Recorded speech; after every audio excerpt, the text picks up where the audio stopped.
Então, vamos dar início à sessão de defesa final de tese da Kênia.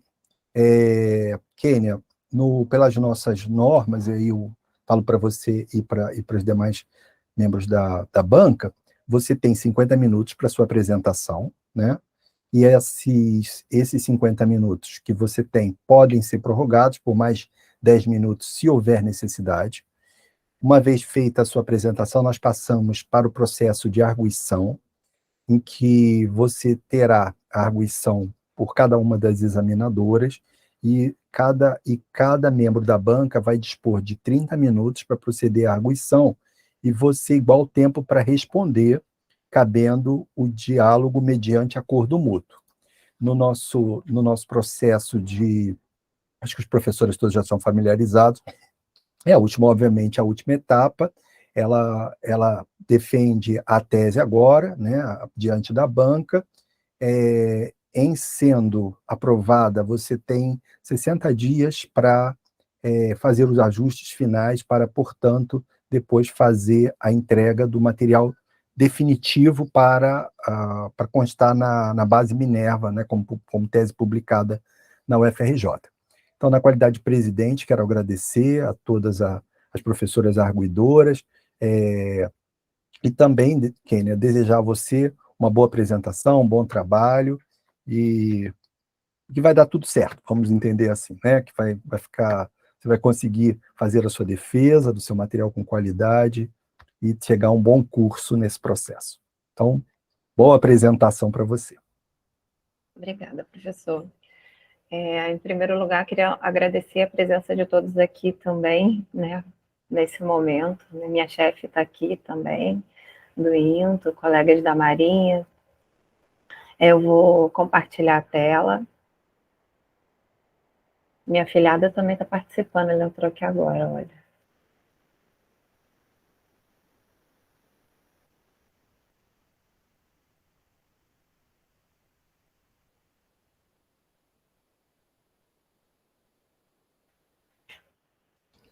Já estamos vendo em modo de apresentação, Kênia. Deixa eu só iniciar aqui a contagem do tempo para eu não me perder também. Bom, então, boa tarde. Meu nome é Kênia Rocha Leite Zácaro, né? Vou defender a tese intitulada Teoria de Médio Alcance do Processo Adaptativo da Pessoa com Lesão na Medula Espinhal, baseado no modelo de adaptação de Roy, orientado pelo professor Marcos Antônio Gomes Brandão. Minha aproximação com a temática, né, ela surgiu a partir da minha trajetória acadêmica e profissional, né, observando também a pessoa nessa sociedade ocidental, né, que é uma sociedade de consumo que exige das pessoas um protagonismo nas suas ações e no trabalho, nos papéis que desempenham socialmente, e a observação da pessoa com lesão na medula espinhal, que possui um déficit, né, motor, e essa inserção, né, esse processo adaptativo que por vezes é longo, isso juntamente com a aproximação com o modelo de adaptação de Roy, junto a alguns membros do grupo de pesquisa, me aguçaram na tentativa de pensar como seria esse processo de adaptação com essas pessoas. Então, agora eu introduzo...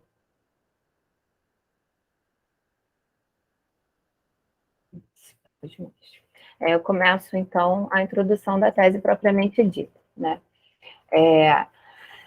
A OMS, ela diz que entre 250 mil e 500 mil pessoas, elas adquirem uma lesão na medula espinhal todos os anos no mundo, sendo que a maior causa, né, é a causa traumática. 90% das causas são traumáticas, seja principalmente por acidentes automobilísticos, queda e violência por arma de fogo, e violência.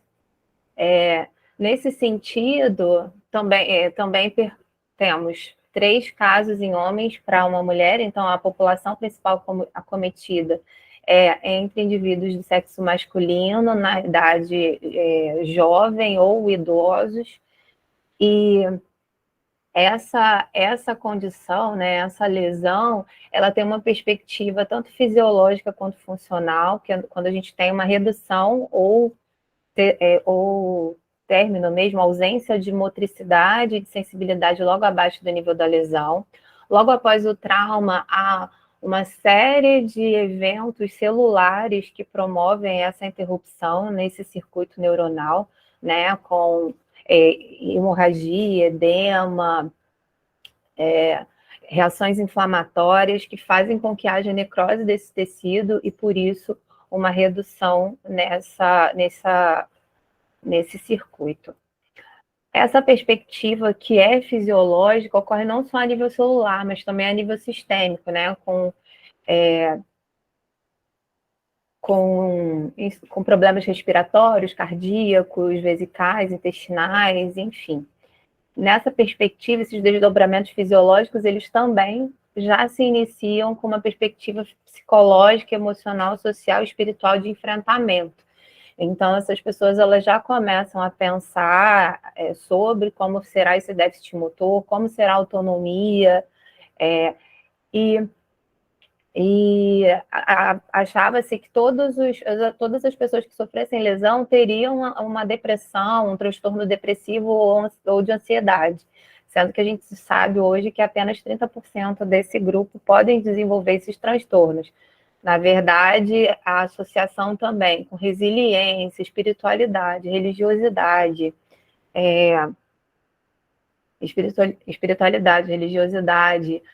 autoeficácia, tudo isso são fatores que possibilitam o enfrentamento positivo à lesão na medula espinhal.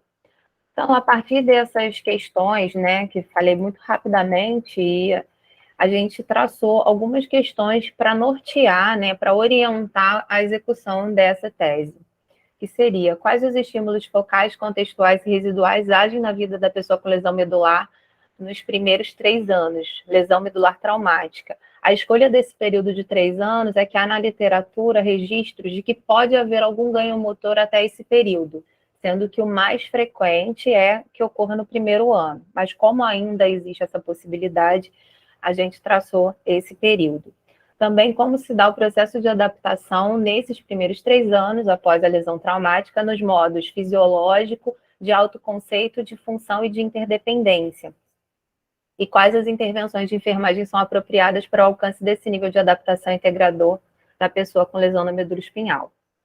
A partir daí, a gente fez a escolha, como eu citei, né, a escolha da teoria de base, que é o modelo de adaptação de Roy, porque ela está situada no paradigma interativo integrador, ela possui conceitos que possibilitam a explicação desse fenômeno, tem estudos que tentam apoiar a sua aplicação, a aplicação desse modelo, com construção de indicadores empíricos, o que ajudaria nessa visão da lesão, desse processo que é um processo que eu considero adaptativo.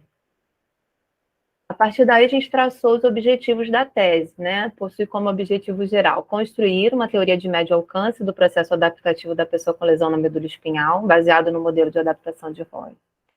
Como objetivos específicos, descrever o processo adaptativo da pessoa com lesão medular, deduzir os elementos do modelo de adaptação de Callista-Roy para conceitualização, elaborar afirmativas teóricas e propostas concernentes ao nível de médio alcance, modelar a teoria de médio alcance do processo adaptativo e propor intervenções de enfermagem que auxiliem nesse processo. Trata-se de um estudo que é considerado relevante por estar presente na Agenda Nacional de Prioridades de Pesquisa em Saúde, também compõe a primeira linha de pesquisa em enfermagem da disciplina, né, de teorias. Entende-se que é relevante para a enfermagem como disciplina, pois traz um conhecimento que é próprio, né, sob a ótica da disciplina, então traz um arcabouço teórico disciplinar. É importante para a enfermagem como profissão, porque também tenta reduzir a lacuna entre teoria e prática, oferecendo conhecimento que seja possível de aplicação e a gente vai ver, né, que as fases de aplicação da teoria, ela concebe também a aplicação e a confirmação, a aplicação e o refinamento para que ela seja útil para a prática e para a profissão. Também pode ser ferramenta para o ensino e é ponto de partida para novas pesquisas, né? Isso em associação continuando a associação com o grupo de pesquisa TECONSAI e também com o Instituto Nacional de Traumatologia e Ortopedia, que é onde eu trabalho, e que me concedeu esse período, né, que eu agradeço muito a aproximação com essa temática também. E, é claro, com outros grupos de pesquisa que serão muito bem-vindos. O segundo capítulo são as bases teóricas e conceituais para a elaboração da proposta de teoria de médio alcance, que é dividido em 2 subcapítulos, né, o conhecimento e teorias de enfermagem, o modelo de adaptação de Callista-Roy.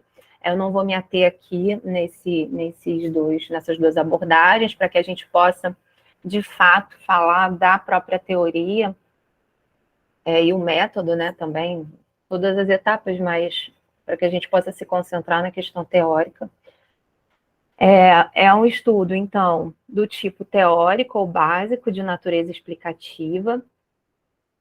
Ele utiliza como estratégia para desenvolvimento de teorias a estratégia dedutiva e indutiva, né? Para a gente construir uma teoria de médio alcance, a gente pode utilizar da dedução de um modelo conceitual, de grandes teorias, ou de indução através da prática e da pesquisa, através da indução para a teoria, ou dedutivo e indutivo, que é o nosso caso, que a gente vai utilizar o modelo de adaptação de Roy e a indução pela pesquisa através de uma revisão de escopo.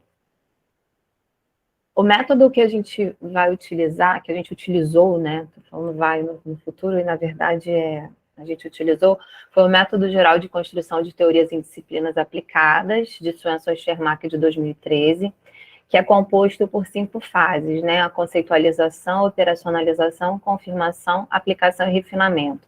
Eles dizem que para a construção de teorias você pode iniciar em qualquer uma das fases, né, tendo em vista que você pode estar na prática, surgiu um problema e você descobriu uma possível solução, conceitualizar, operacionalizar, confirmar e refinar. Nesse caso, no nosso caso da teoria de médio alcance do processo adaptativo, a gente iniciou no processo de conceitualização e fez parcialmente a fase de operacionalização. Na conceitualização, a gente seleciona os conceitos, organiza esses conceitos, prepara afirmativas relacionais e modela essa teoria, né? Faz um modelo pictográfico com um esquema para que a gente possa entender as relações entre esses conceitos. Na fase de operacionalização, a gente inicia com as proposições, né, que seriam empíricas na modalidade C, então, a procura, né, a construção de indicadores operacionais, né, empíricos que a gente possa medir esses conceitos, confirmação com estudos de vários modelos que possam confirmar que essa teoria ela pode ser aplicada na prática, aplicação, né, que é a utilização no mundo real, e o refinamento, que, como eu disse, pode acontecer em qualquer uma dessas etapas, mas principalmente por estarmos num mundo dinâmico, esse refinamento ele é constante, porque o fenômeno ele está no mundo e ele precisa, e ele acaba sendo submetido, né, a essas várias situações, né, então podendo não ser mais útil.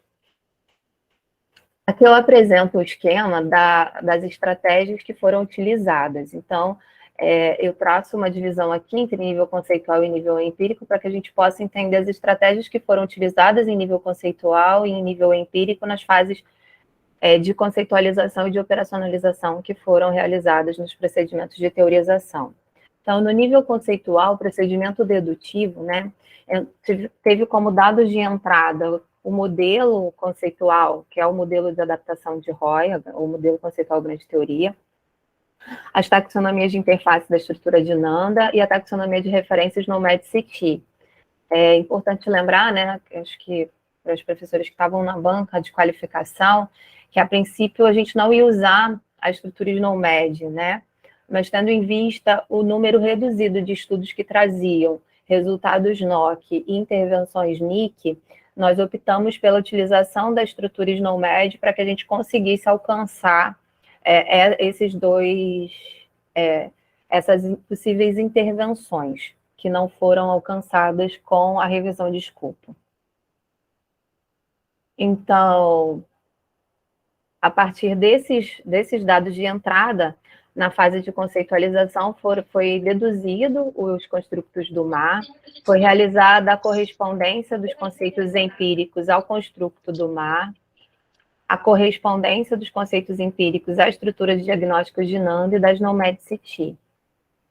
Como procedimento indutivo, os dados de entrada foram obtidos por meio da revisão de escopo, onde a gente fez aqui a seleção de conceitos, organizou esses conceitos e a definição dos limites.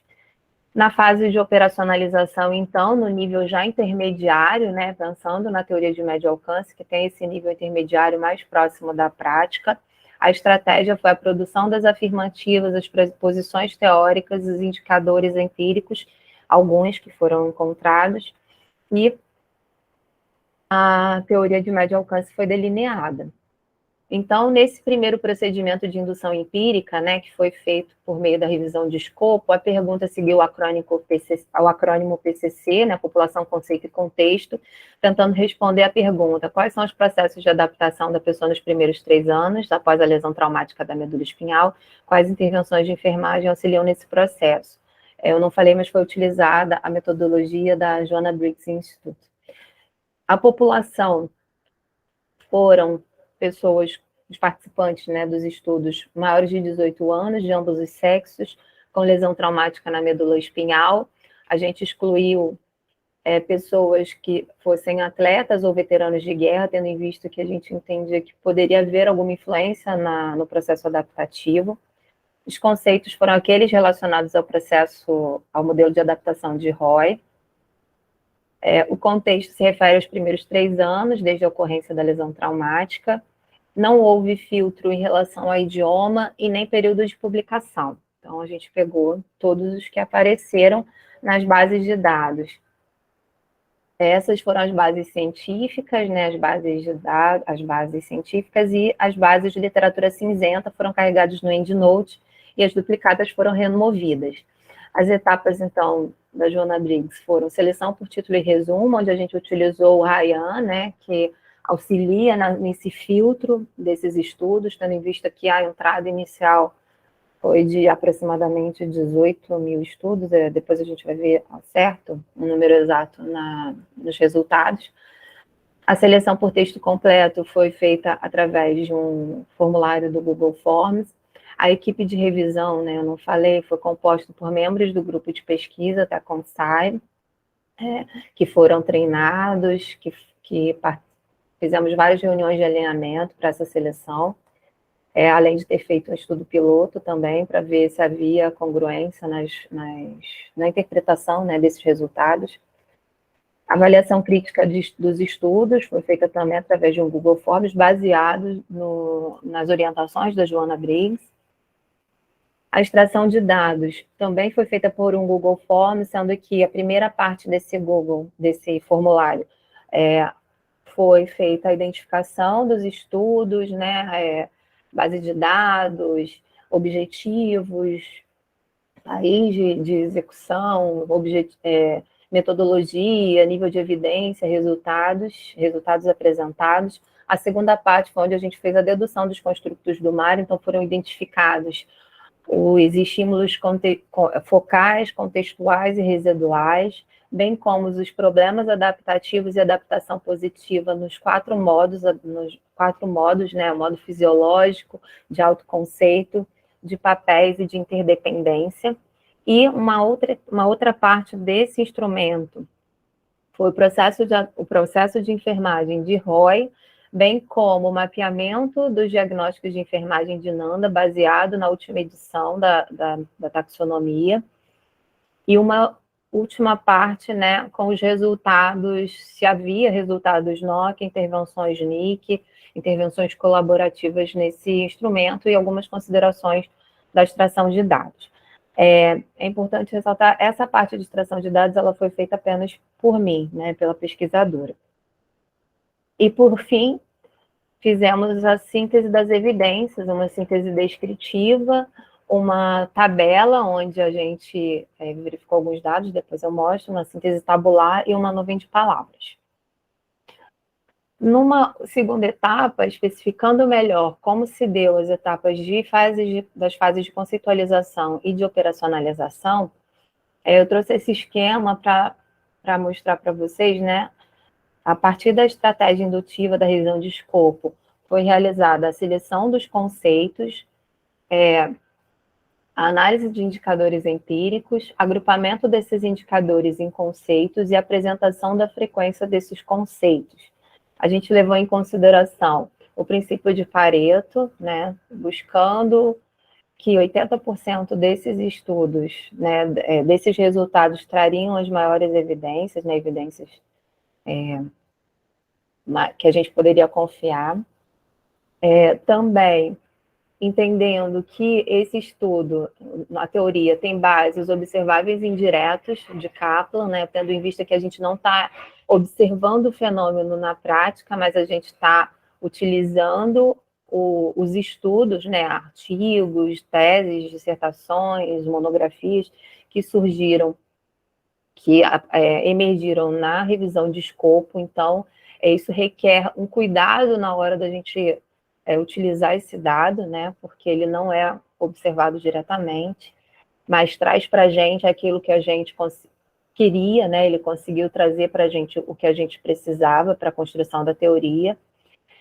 Na estratégia indutiva, então, a correspondência com o modelo de adaptação de Roy, e essas três etapas, elas são correlatas, né, a gente consegue vê-las na estratégia de teorização, utilizando componentes terminológicos de Brandão e Santana. Então, o passo 1 é a seleção de fontes e procedimentos, onde a gente fez a correspondência com os domínios e com os diagnósticos de enfermagem da Nanda. O passo 2, que foi a escolha de indicadores de resultados, então a gente mapeou manualmente a taxonomia da SNOMED-CT, e a elaboração de proposições, que foi juntamente, em conjunto com os dados empíricos, e a correspondência da SNOMED, gerando a nossa teoria de médio alcance do processo de adaptação da pessoa com lesão na medula espinhal. Como foi um estudo que utilizou como substrato a revisão de escopo, não foi necessário passar pelo Comitê de Ética em Pesquisa, porém, todos os direitos autorais foram respeitados. Orçamento, custo e financiamento. Os estudos foram acessados por meio do portal CAPES. Aqueles que a gente não conseguia ali, a gente buscou junto ao autor, seja pelo ResearchGate ou tentando contato. Outra fonte de financiamento foi o afastamento com ônus para o Ministério da Saúde por esses últimos 2 anos, para que eu realizasse esse estudo, para que eu continuasse a realização desse estudo. E a gente entra, então, nos resultados da tese, né? Bom, a revisão de escopo, como eu falei inicialmente, foram quase 18 mil a entrada, né, nas bases de dados científicas e mais de 1.339 na base de literatura cinzenta. Eu não vou falar cada uma dessas etapas, mas ao final o corpus foi composto por 133 estudos incluídos. A principal causa de exclusão, as principais, né, causas de exclusão na fase de leitura por texto completo, foi porque o estudo ele falava sobre lesão medular, mas no período superior a 3 anos, ou ele falava, sim, da lesão traumática, porém, ele não falava do processo de adaptação de enfrentamento, e terceiro, falava sobre lesão, mas a lesão medular não era traumática, né, incorporava ali pessoas que tinham outros tipos de causas de lesão. As fontes de evidência, a gente teve estudos em quase todas as bases de dados, exceto a Embase, Embase e OpenGrid, que foram apenas um, né? Os estudos foram compostos desde a década de 70, a gente teve até 2020, que foi foi o período que a gente fez a busca, então a gente teve essa predominância aqui na última década, né, de estudos, principalmente artigos científicos e com métodos qualitativos.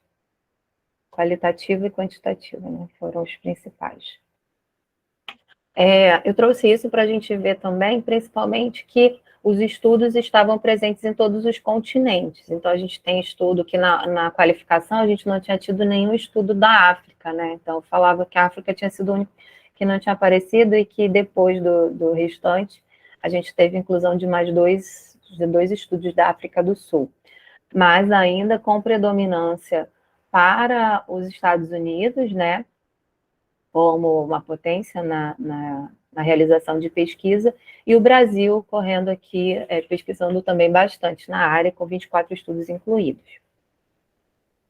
Aqui eu parto para a síntese descritiva, né? Eu fiz um esquema da síntese descritiva desse processo de adaptação, onde a gente tem nos aspectos físicos e fisiológicos a questão do aumento do peso, do risco cardiovascular endócrino, a densidade óssea reduzida, a hipotensão ortostática, o risco de quedas, disreflexia autonômica, dor, sexualidade e saúde sexual, que está presente não só nos aspectos fisiológicos e físicos, mas também nos aspectos psicossociais, autocuidado, a dependência, a autonomia, e a autonomia também a gente vê mais à frente. Os aspectos psicossociais, que entraram a questão da depressão e ansiedade, negação da deficiência, a questão do luto, né, que muitas pessoas, muitos estudos dizem que não, mas houve um estudo que eu considerei bastante importante, que é um estudo autoetnográfico, em que o pesquisador, né, que sofreu a lesão, ele diz que sim, há um processo de luto, um luto pelo próprio corpo, né, a perda do próprio corpo. Então, a gente incluiu o pesar crônico, né, como sendo também um dos conceitos da teoria. Mudanças complexas nas emoções, como tristeza, raiva, melancolia, esperança, determinação, a questão da sexualidade, que eu havia falado, que estava aqui também, preconceitos, medos, alteração na imagem corporal, reintegração na comunidade.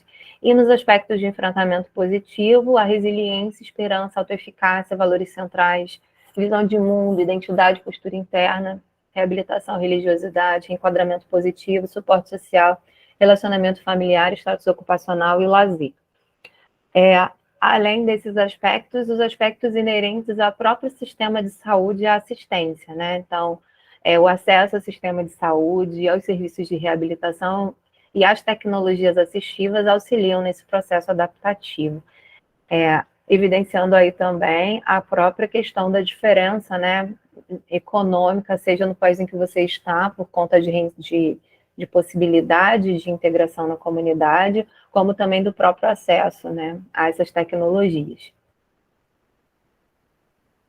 Fiz a síntese no tabular, que havia falado, né, onde a gente pegou métodos de estudo, a população presente no estudo, se o estudo se tratava somente de pessoas com paraplegia ou tetraplegia, ou paraplegia e tetraplegia juntos.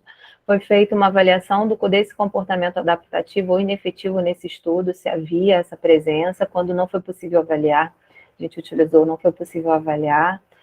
O nível de adaptação desses processos de vida, conforme o modelo de adaptação de Roy, integrado, compensatório ou comprometido, e se havia diagnósticos de enfermagem, intervenções NIC e resultados NOC. Como eu falei, a maioria não havia intervenção ou resultado. Também foi feita a nuvem de palavras desse processo adaptativo, onde o conceito, cada palavra ela apresenta o seu tamanho de acordo com a frequência que ela aparece nos estudos, né? A principal, né, obviamente, foi a lesão medular, sendo o conceito central, né, que apareceu, o termo central que apareceu nesses estudos, juntamente com dor, enfrentamento, qualidade de vida, ambiente, esperança, autonomia, ansiedade, e todos esses outros conceitos que estão aqui na periferia, mas que também estão integrados nesses conceitos centrais. Evidências, só um minuto.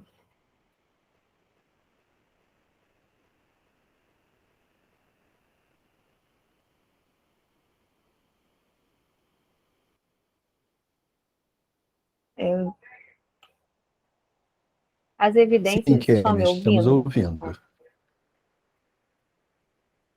É porque passou um carro na rua falando, desculpe-me, acho que ainda deve estar dando para ouvir o carro. Tá normal. Pode prosseguir. Bom, as evidências para conceitualização, então, a partir desses dados da revisão de escopo, a gente mapeou os estímulos, né? A gente fez essa correspondência com os construtos do mar, então a gente mapeou os estímulos focais, contextuais e residuais, os modos, né, tanto a adaptação positiva como os problemas adaptativos nos modos fisiológicos de interdependência, autoconceito e papel.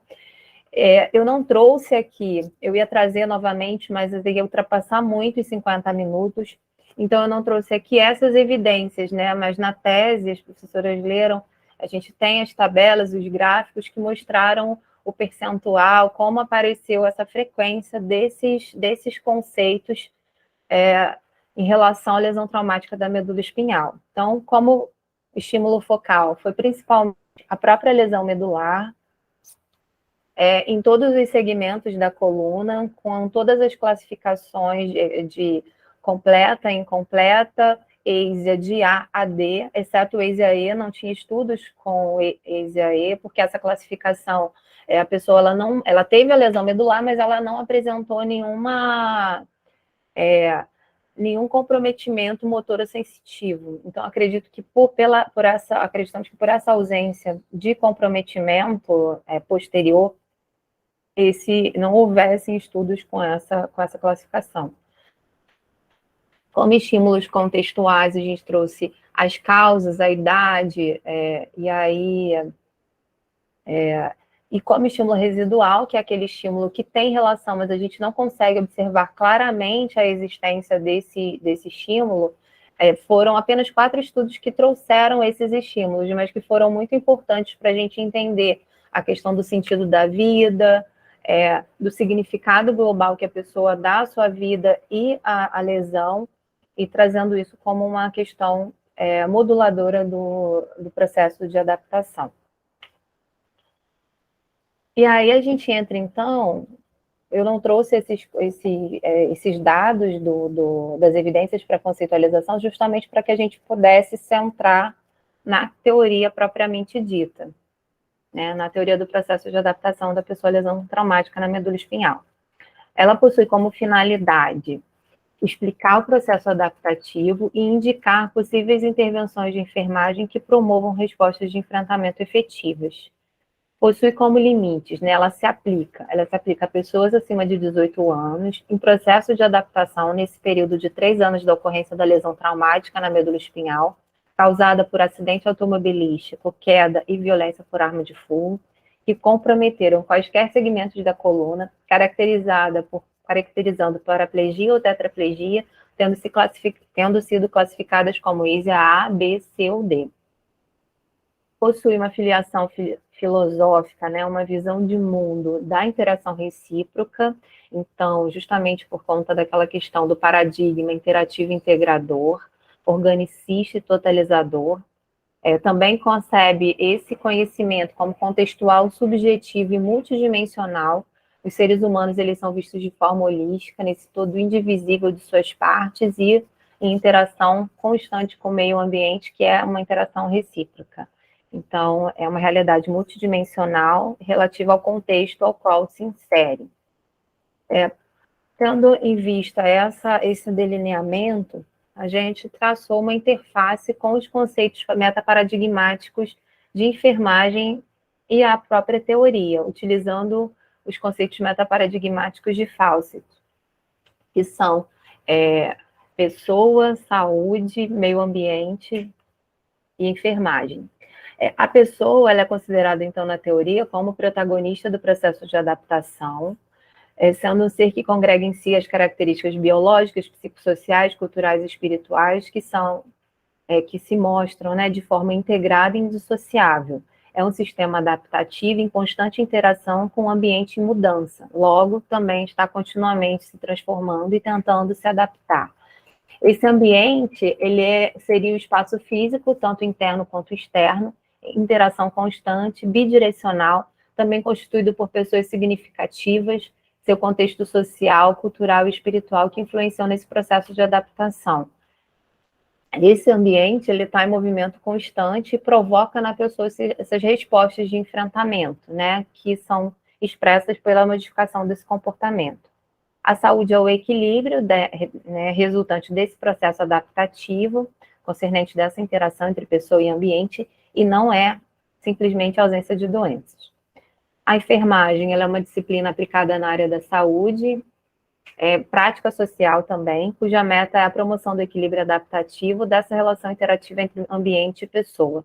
É por meio dessa avaliação das relações, né, e das respostas humanas que a enfermeira realiza o diagnóstico, planejando assistência, pactuando metas e definindo intervenções de enfermagem para o alcance das respostas efetivas, né, cujo objetivo principal é a adaptação. Como pressupostos teóricos, então aqueles pressupostos, aquelas declarações em que a gente não precisa testar posteriormente, né? A pessoa ela é protagonista da sua própria história, a pessoa e o meio ambiente encontram-se em interação constante por meio de ondas de perturbação e acomodação num contínuo do processo adaptativo. O processo de adaptação é multidimensional, é interativo, ele é integrado, as suas respostas elas ocorrem em dimensões que são fisiológicas, psicológicas, emocionais, sociais, culturais, espirituais e ocorrem de forma simultânea. E a enfermagem auxilia a pessoa nesse processo por meio da implementação de um processo de enfermagem individualizado.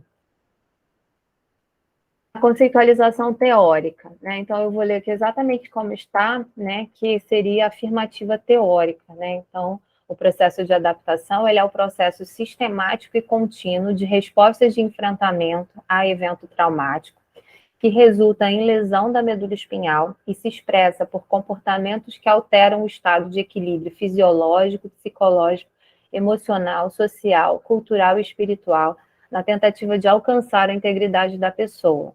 Nesta acepção, as respostas de enfrentamento são respostas humanas e também outras condições ligadas à saúde, desencadeadas quando a pessoa sofre a lesão na medula espinhal, usualmente manifestadas em categorias fisiológicas, psicológicas, emocionais e espirituais.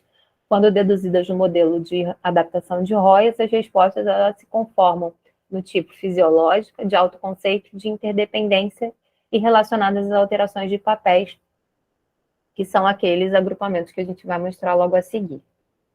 Esse seria o modelo, né, pictórico que a gente fez para a apresentação da própria teoria. Por que a gente escolheu, né, a conformação da anatomia medular?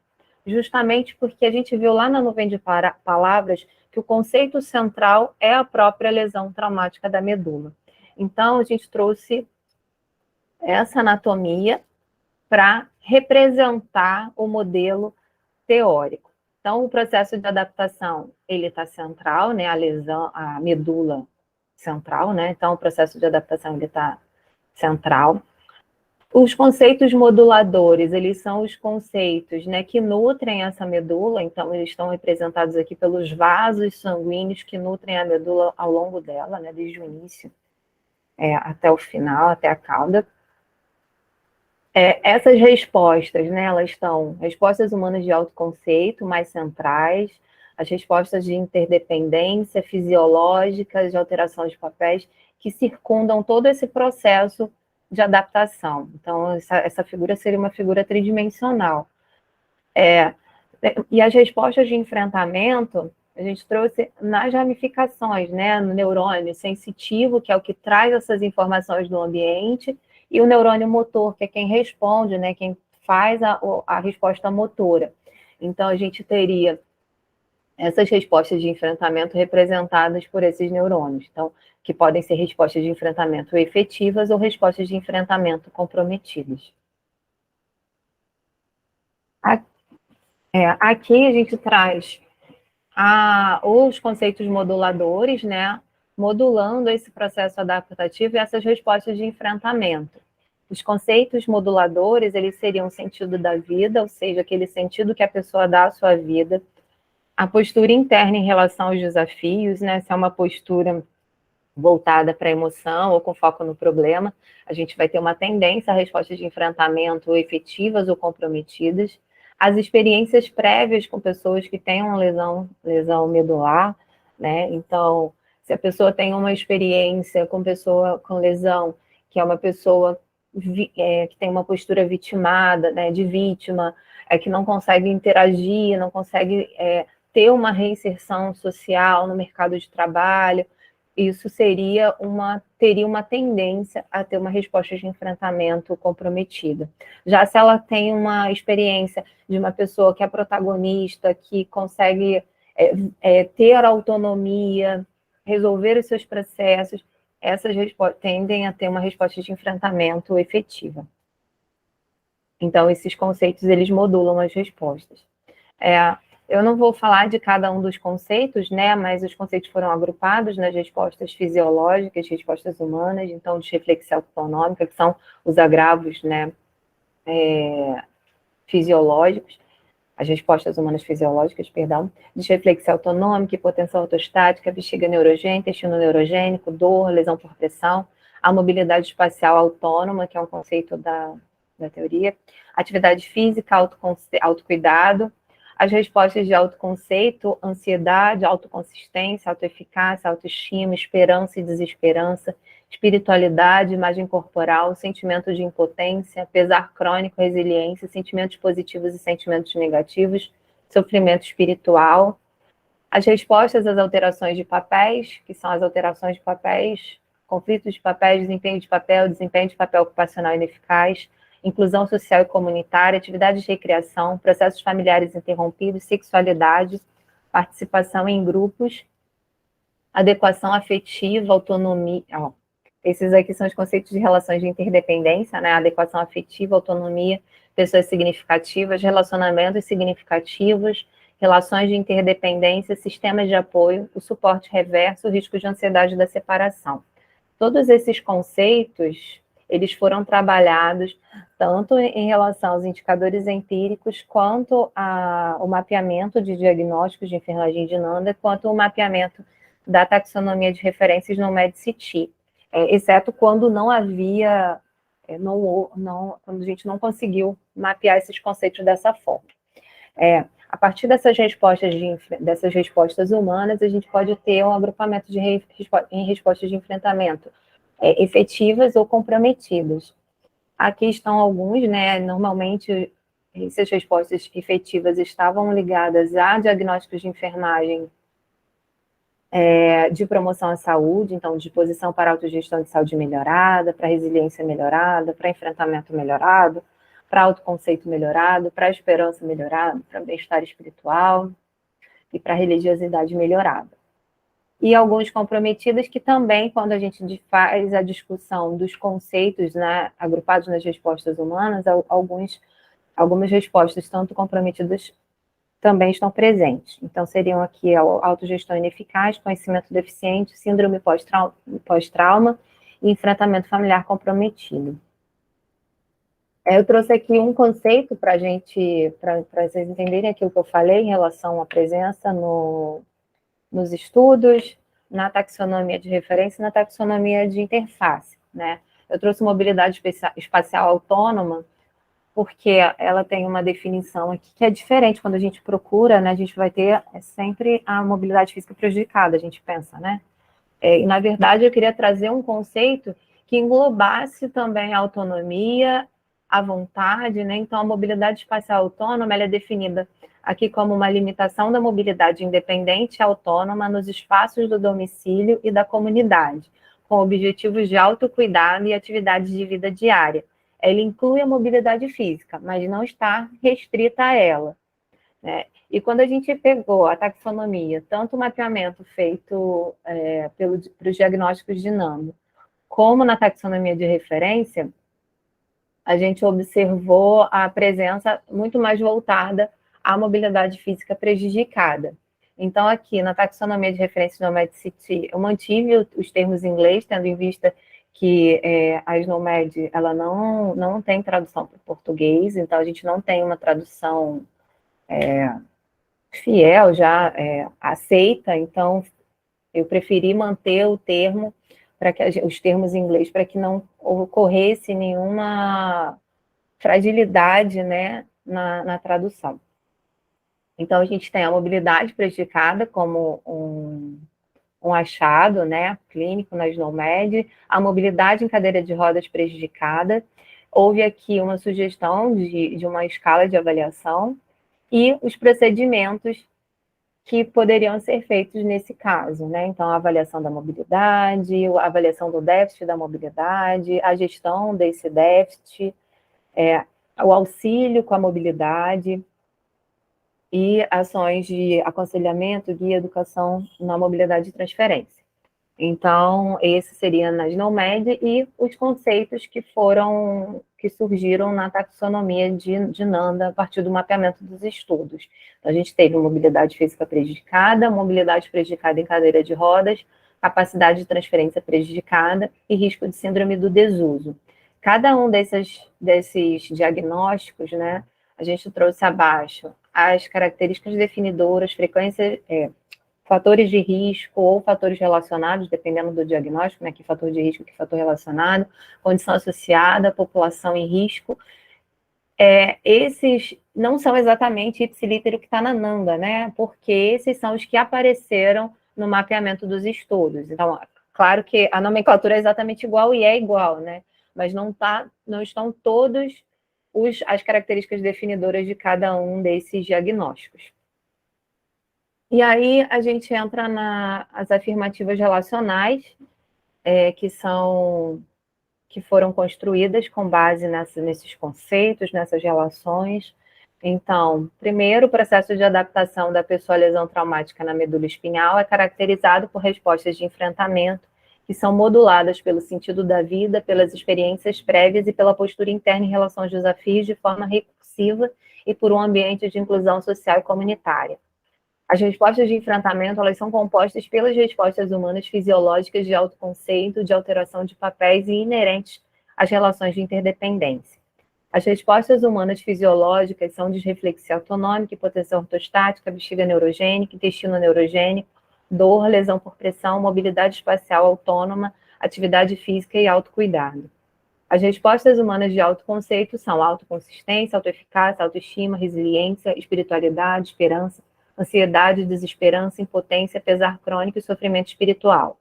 As respostas humanas relacionadas às alterações de papéis incluem conflitos de papéis, desempenho de papel ocupacional ineficaz, inclusão social e comunitária, atividades de recreação, processos familiares interrompidos, sexualidade, alterações de papéis e participação em grupos.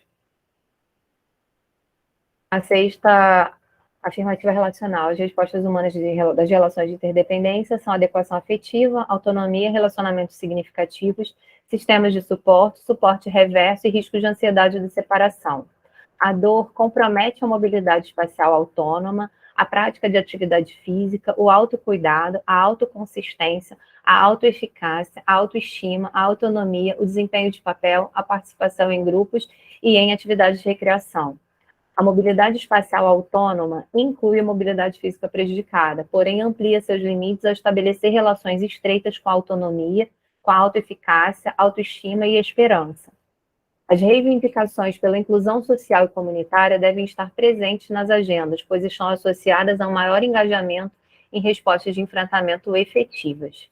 E o enfermeiro é profissional responsável por promover o processo de adaptação por meio de um planejamento assistencial que congregue suas características de multidimensionalidade, interatividade e integralidade.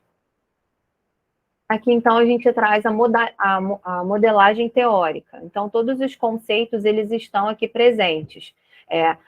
Cada um desses quadrados, retângulos, né, possuem os seus conceitos, né? Os verdes são as respostas humanas fisiológicas, os rosas, as respostas humanas de papéis, o branco, as respostas humanas de interdependência, os amarelinhos, laranja, salmão, respostas humanas de autoconceito. No centro, o processo de adaptação, circundado pelas respostas moduladoras. Esses conceitos, né, se vocês observarem, eles estão agrupados em subconjuntos verdes e subconjuntos vermelhos.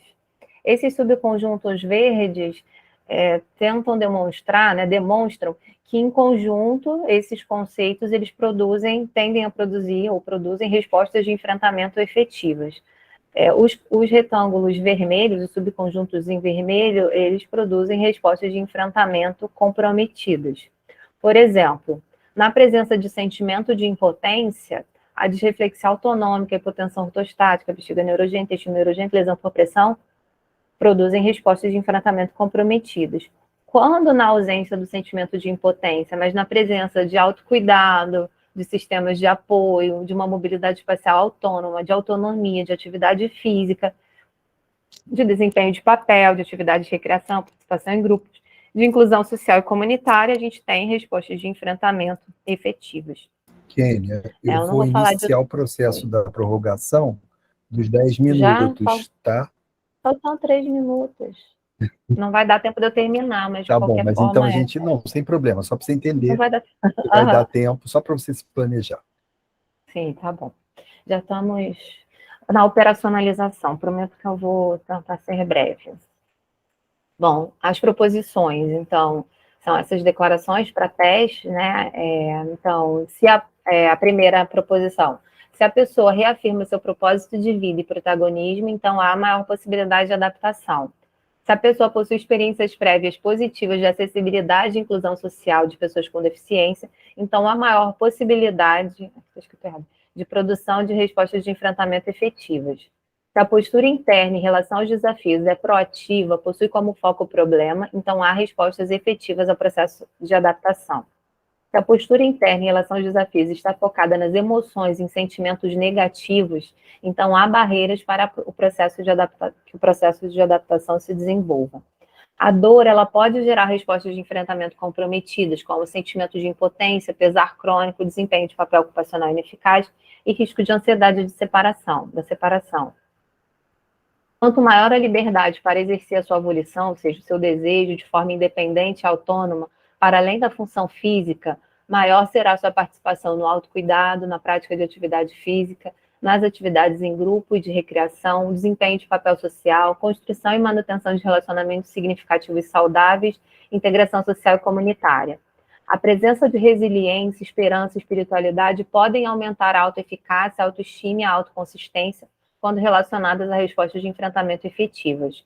Os sentimentos negativos em relação ao trauma podem gerar respostas de enfrentamento comprometidas, como déficit de autocuidado, ansiedade, desesperança, sentimentos de impotência, pesar crônico, sofrimento espiritual e conflito de papéis. E, por último, o tempo prolongado de internação e do processo de reabilitação contribui para processos familiares interrompidos, alterações de papéis, sentimentos de impotência e ansiedade da separação. Posteriormente, nessa fase, também a gente trouxe o processo de enfermagem apoiado na teoria de adaptação da pessoa à lesão traumática da medula espinhal. Primeiro, as orientações, a gente trouxe as orientações para a avaliação inicial, né, para o assessment do processo adaptativo. Eu ia falar, mas eu vou passar um pouquinho mais depressa.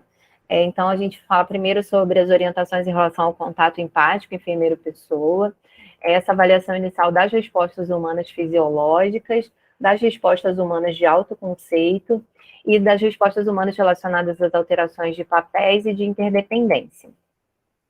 Posteriormente, todos aqueles diagnósticos que foram discutidos nos agrupamentos de respostas humanas, como nas respostas de enfrentamento, a gente trouxe esses diagnósticos aqui presentes de acordo com domínio, classe e também agrupados de acordo com as respostas, somente estando mais próximos, né, como forma para sugerir ao enfermeiro essa possibilidade.